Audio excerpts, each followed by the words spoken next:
Hey guys, so here's our question, and in this question we are solving an inequality given here.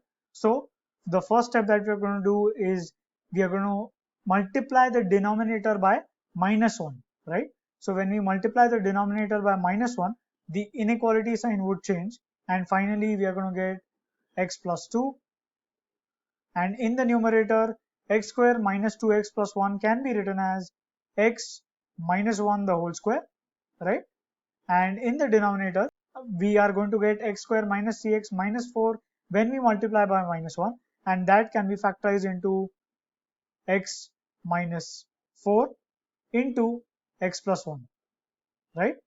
So this is going to be the factorization of the denominator, and now the inequality sign would change, so we are going to have less than equal to 0. All right, so now we have to plot the critical points on the number line. So this is the number line that we have, and to plot the critical points we have to equate each value to 0, right? So if we equate this to 0, so we'll have x plus 2 equal to 0.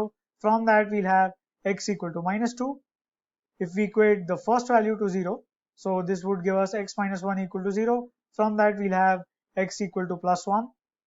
If we equate x minus 4 equal to 0, we are going to have 4 as another critical point, and the last critical point would be x plus 1 equal to 0. From that we'll have x equal to -1, right?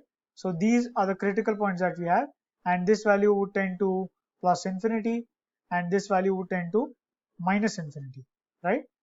So let us start with the values, or we can say the interval between 4 to infinity. So between 4 to infinity, if we take any number, suppose we take 5, and if we plug in the value of 5 in the equation, so 5 plus 2 is 7, which is positive.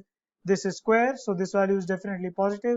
5 minus 4 is positive, and 5 plus 1 is also positive.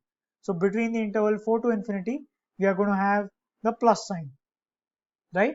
Coming to the interval between 1 to 4, when for x minus 4 we have an odd power, so whenever we have an odd power the sign changes. So originally the sign was plus, so the sign would change to minus. All right, coming to 1, now the power is square, which means that it is an even power, and because it is an even power the sign would remain as it is, right?